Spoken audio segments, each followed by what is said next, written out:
Iran যুক্তরাষ্ট্র সংঘাত এক চরম উত্তেজনার মুহূর্তে পৌঁছেছে। মার্কিন অর্থমন্ত্রী স্কট বেসেন্ট ঘোষণা করেছেন, আজ রাতে ইরানে এ যাবৎকালের বৃহত্তম বোমাবর্ষণ চালানো হবে। ইতিমধ্যে তেহরান সহ বিভিন্ন শহরে হামলা শুরু হয়েছে এবং বেসামরিক স্থাপনা, বিশেষ করে শিক্ষা প্রতিষ্ঠান ক্ষতিগ্রস্ত হওয়ার খবর পাওয়া যাচ্ছে।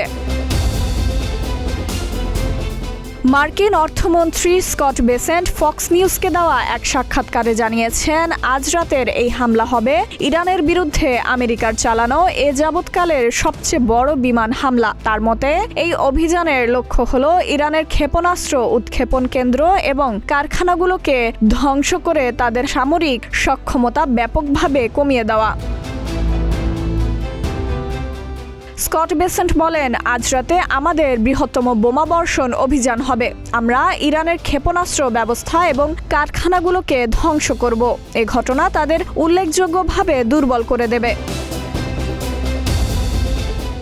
এদিকে যুদ্ধের সপ্তম দিনে তেহরানের নীলুফার স্কোয়ারে অবস্থিত শহীদ হামেদানি প্রাথমিক স্কুলে মার্কিন ইসরায়েলি হামলায় ব্যাপক ক্ষয়ক্ষতির খবর পাওয়া গেছে।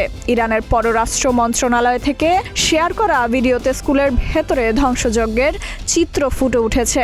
এটি নিয়ে যুদ্ধের শুরু থেকে এখন পর্যন্ত ইরানে মোট 4টি স্কুলে হামলার ঘটনা ঘটল।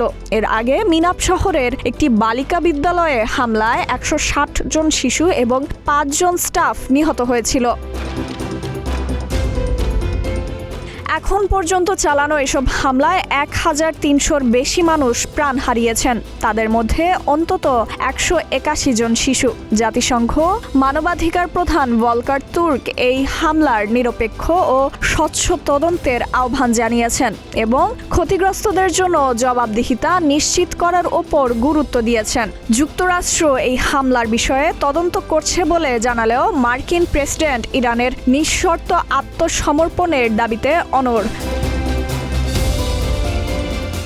আজ রাতের এই পরিকল্পিত হামলা মধ্যপ্রাচ্যের পরিস্থিতিকে আরও জটিল করে তুলতে পারে বলে আশঙ্কা করা হচ্ছে। আন্তর্জাতিক সম্প্রদায় এখন চরম উদ্বেগের সাথে পরিস্থিতির উপর নজর রাখছে। ফাইজা মেহরিন, প্রতিদিনের বাংলাদেশ।